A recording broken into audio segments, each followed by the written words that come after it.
Welcome to the Joy Lab podcast, where we help you uncover and foster your most joyful self. Your hosts, Dr. Henry Emmons and Dr. Amy Prasek, bring you the ideal mix of soulful and scientifically sound tools to spark your joy, even when it feels dark. When you're ready to experiment with more joy, combine this podcast with the full Joy Lab program over at joylab.coach. Hello, I'm Henry Emmons. And I'm Amy Prasek. So welcome to Joy Lab, where we infuse science with soul to help you uncover joy. To do that, we focus on creating positive emotions that become the building blocks for a joyful life.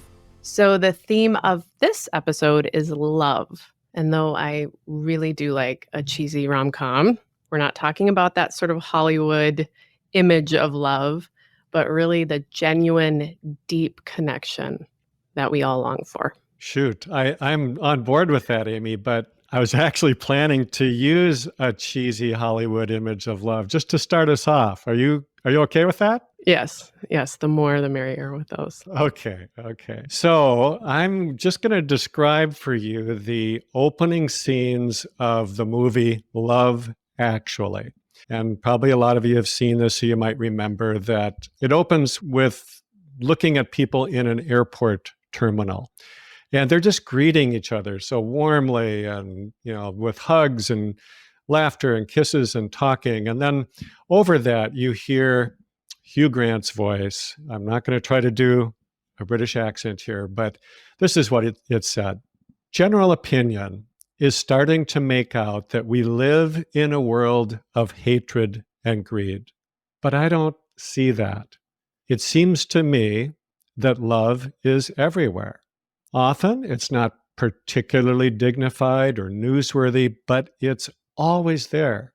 Fathers and sons, mothers and daughters, husbands and wives, boyfriends, girlfriends, old friends. When the planes hit the Twin Towers on 9/11, as far as I know, none of the calls from people on board were messages of hate and revenge. They were all messages of love. If you look for it, I've got a sneaky feeling that love actually is all around. I knew it. I knew rom-coms had great wisdom in it. So thank you, Henry. Love is all around, though, that quote. I love that. It's not rare. Love is not hard to find. It's everywhere, like the air we breathe. Yeah, it reminds me of an image that I first came across in the work of Pema Chodron, who's a beloved Buddhist teacher. And she referred to the heart as the organ that allows us to connect. And she compared it to a sea anemone. I think a sea anemone is a marine animal that just kind of attaches itself to the ocean floor and sits there waiting for the nourishing little morsels to float by. And I think that's a great way to think about love, that we are literally swimming in it. We just need to keep our hearts open so that we can draw it in. I love the reminder there that love is always there. Again, at the same time, though, I sometimes resonate more with sort of the stingers on the anemone, like don't come near me, love, or vulnerability. I'll sting you. I don't have time for you. I don't trust you. Right? So I close up. And there are just so many things that can cause us to close up, to close the heart. And it can be really hard, at least I find it to be, to open back up again. Yes, I think that's just a perfect description. And so why don't we devote this podcast to how to open up again and how to keep the heart open? Learning to love well might just be the most important thing any of us can do in this lifetime. Yeah, I need this episode right now. I think a lot of folks feel closed up. And I like what the Sufi poet Hafiz wrote. Love is the great work, but every heart is first an apprentice. So love, like, all of the elements of joy, is a skill. It can be learned, and each of us is a learner. So let's learn to open up more, sting less, and let in more good stuff. Let in more love. And we'll do this through something that Henry calls the 5 lessons of love. So, Henry, you want to start us off? Absolutely. So we're going to enter this with that image of all of us being apprentices. We're all learners. So the first lesson is to learn to love yourself first. I have taught a lot of courses over the years to try to help people with depression or anxiety to regain their resilience. And I have observed two things that seem just crucial to gaining that freedom from depression. The first is self-acceptance, and that's what this lesson is about. And we're going to actually talk about the other one a little bit later. So let me try to get at this with a story, a teaching story that comes from the Muslim tradition. There are a number of these teaching stories about a character that was known as Mullah Nasruddin. I don't know if there was ever a real Mullah Nasruddin or not, but he's just sort of embodies in these stories a lot of our human foibles that we all can relate to. So there's this story about Mullah Nasruddin trying to become a better gardener. And his concern specifically was that his garden was overrun with dandelions, something I can totally relate to, and probably a lot of us can. So he was really frustrated, and he was kind of a novice gardener, so he knew that he had to learn how to deal with this. So he went to his neighbors who were more experienced, and he asked them, I've got this problem with dandelions. What do you do? What can I try to do to get rid of them? And he followed their guidelines and did everything he was told to do that he could think of to a T, and it didn't work. The dandelions were still there, and they kept coming back. So he took it up a notch. He went to the local gardening club and talked to the master gardener there and asked them for the recommendations, and again was given a number of suggestions that he hadn't tried. So he tried them, and they didn't work. So finally, after several iterations of this, he ended up getting a meeting with the king's master gardener. This is the best gardener in the land. And he told him his troubles, and the gardener suggested a number of things to try. He said, well, I've tried those, I've tried those. So he gave him a list of new things to try, which he did. He worked and he worked and he worked. And then he got mad because it still didn't help. So he went back to the king's gardener and was complaining to him. And the king's gardener said, well, did you try all these things? Yes, I did. So then he just gets quiet. He thinks for a moment. He's stroking his beard and he says, well, there is only one thing you can do. You can learn to love the dandelions. So I see this as a story about self-acceptance. And I just think that there is a huge difference between self-improvement, which is what Mullah Nasruddin was trying to do, and which is what so many of us try to do, between self-improvements and self-acceptance. Many of us still hold the notion that if we want to be happy, we first have to weed out all of our flaws. And just like Nasruddin's dandelions, this is a never-ending quest.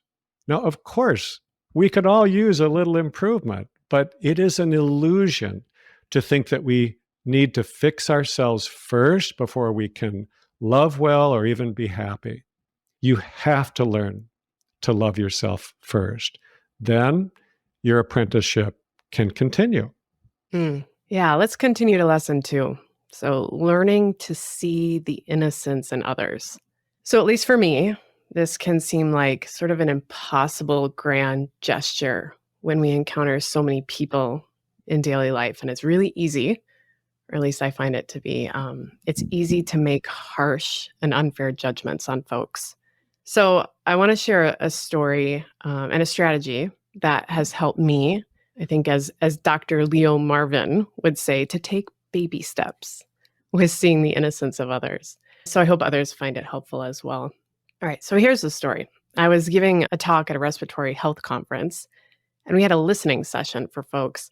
so that they could share some of their daily struggles with having a respiratory illness. And someone stood up and shared how they used to be a marathoner, super active, super healthy, but out of the blue, they got really sick and had to have a double lung transplant.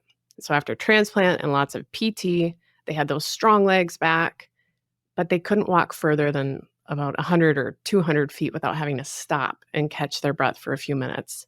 So, of course, they had a handicap sticker in their car. All right, so now imagine a person with a handicap sticker pops out of their car 50 feet from the entrance and heads into the store with their strong legs, sort of jogging in even.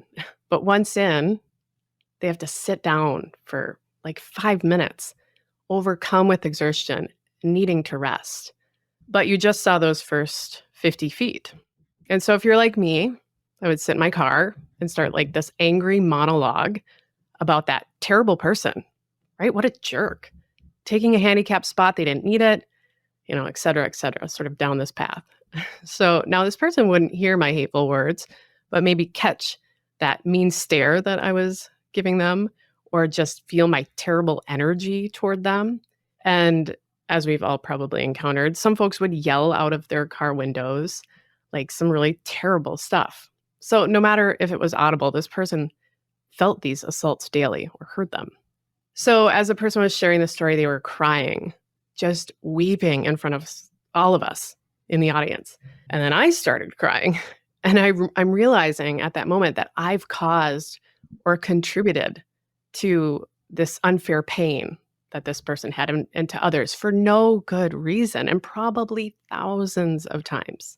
And that when I do it, it also infuses my day with anger. And then I spread it by telling someone else about this jerk who parked in a handicap spot for no good reason. And then we go down this rabbit hole together about all the terrible people in the world and how the world is going to pot and things like that, right? So the downward spiral takes hold and everybody's a little angrier for no reason. So it was on that day, after listening to that person's story, I did not stop judging people cold turkey. I'm still working on this. But I chose to stop judging people who parked in handicapped spots that I thought shouldn't be parked there. And so that might seem kind of silly, but this small little scenario, I chose to see their innocence, to assume that they were doing good.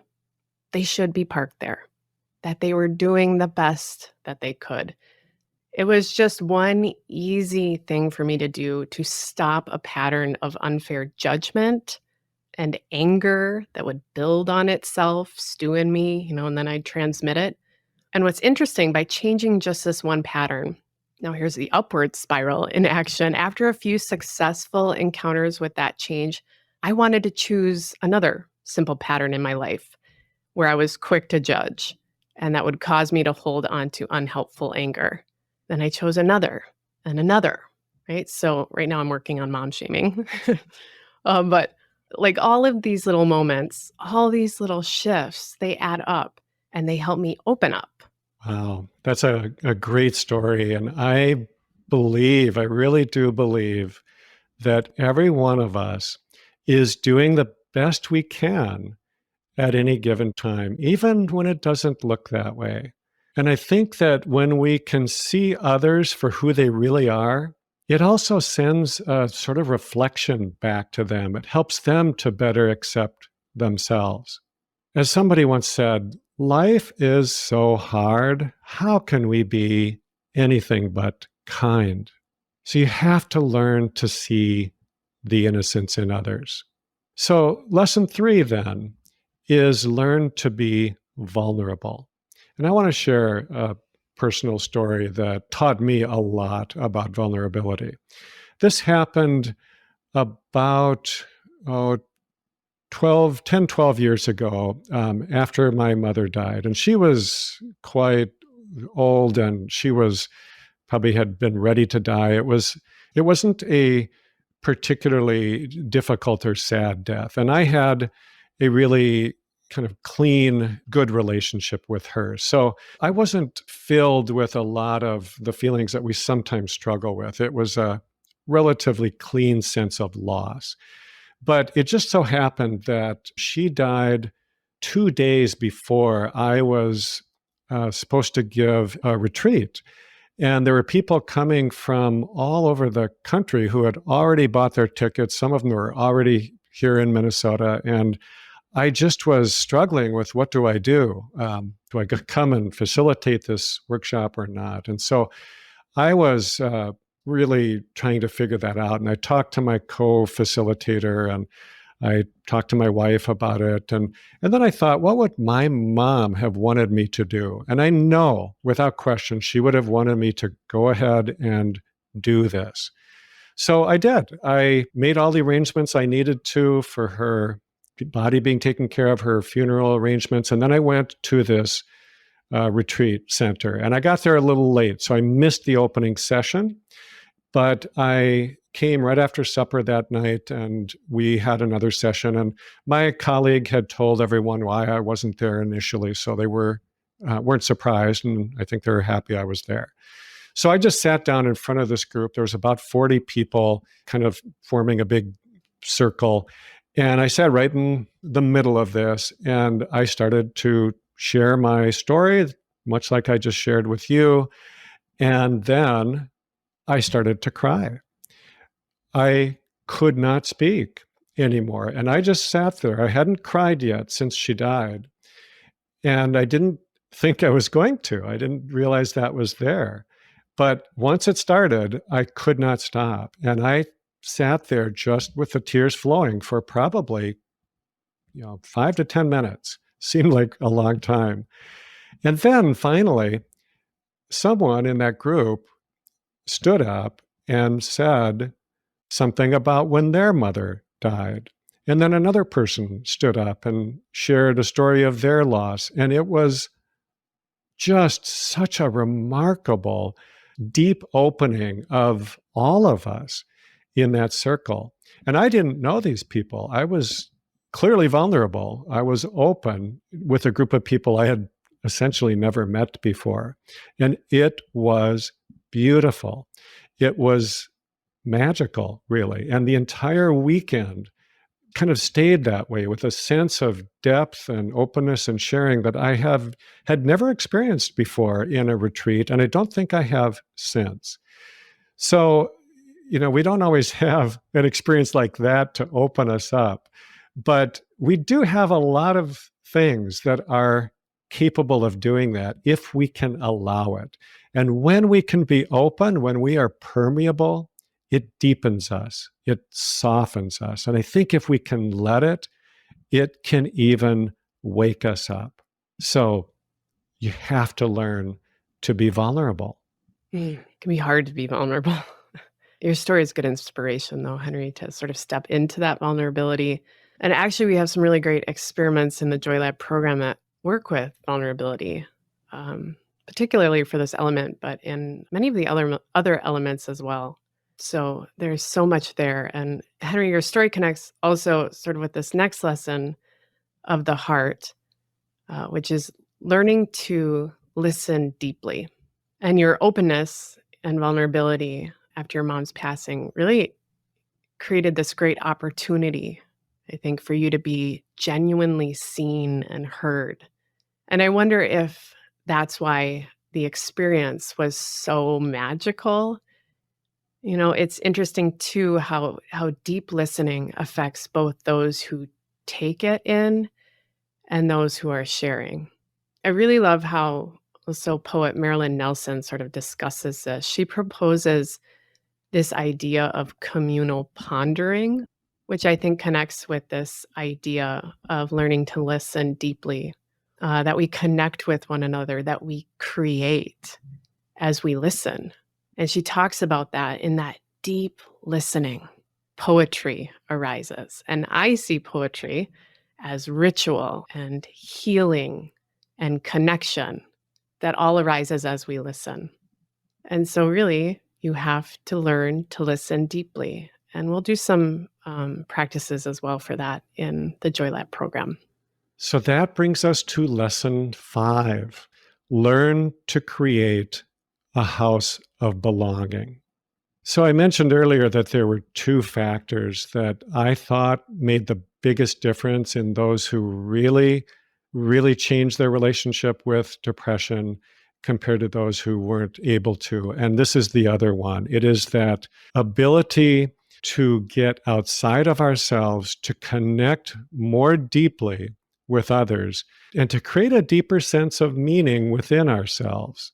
So the phrase, a house of belonging, is actually from a poem by David White. And I'm not going to take the time to read the poem right now, but I think it's a really beautiful image for how to create deeper connection.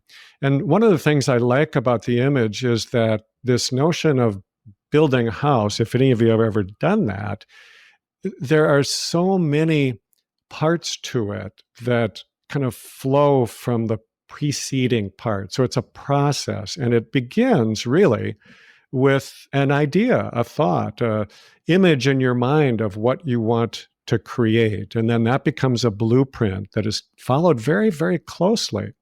So I had an experience of this, a really direct experience of this. Some years ago, my family and I bought a piece of property in northern Minnesota, and it had no buildings on it. So we decided to build a timber frame home.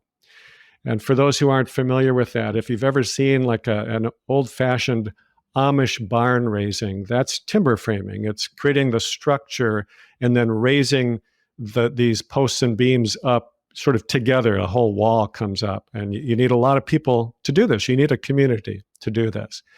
And so we started this process with building or cutting the timbers to fit with each other without using any metal. So the joinery, it's called, has to be cut very precisely, and these timbers are big if you're building a house, and so it's a really big job. And we had no skills, and we'd never done this before. We had no ability to do this on our own. But we went to a folk school in northern Minnesota, a really great place, and invited friends to come help us. We had 2 weeks to do this process, and then invited people to come. And we counted a total of over 50 people who came for at least a few days and sometimes the whole 2 weeks to help us with this. And I think one of the reasons for that great outpouring of help and support, is because people long for this kind of thing. We just long for doing something together as a community, to be able to not only build something literally with our hands, but to build something that's kind of intangible and really beautiful that happens when people come together with a shared goal and purpose. And it was truly one of the most remarkable experiences I have had in my life. And I think my 2 sons and my wife would say the same thing. It was just an incredibly rich and meaningful and fun experience to share this with people. Henry, you said that we had no skills, and that just struck me for a moment, this idea that we sometimes don't feel equipped. But that's why we learn. We're apprentices. We can all build a house like that. And again, in the Joy Lab program, we work on some experiments around doing that. And so I think these lessons of the heart, they are all built in all of us, but they don't happen quite so automatically, right? If you don't feel equipped. We know them, but it can be hard to practice. And we often try everything else before to see if those things will make us happy, will bring us joy. But again, that's why we practice these things at Joy Lab. So in the program, we're just apprenticing. We're working through these elements. We're working through these lessons on how to love. And we know them, but we need to practice them. So I want to share a closing poem here from Stephen Levine, and it's called If Prayer Would Do It. If prayer would do it, I'd pray. If reading esteemed thinkers would do it, I'd be halfway through the patriarchs. If discourse would do it, I'd be sitting with His Holiness every moment he was free. If contemplation would do it, I'd have translated the periodic table to hermit poems, converting matter to spirit. If even fighting would do it, I'd already be a black belt. If anything other than love could do it, I've done it already and left the hardest for last. What a beautiful poem. So let's not leave the hardest part for last. Let's remember that love is the great work and become real apprentices to learning to love well. Thank you for listening to the Joy Lab podcast. If you enjoyed today's show, visit joylab.coach to learn more about the full Joy Lab program. Be sure to rate and review us wherever you listen to your favorite podcasts.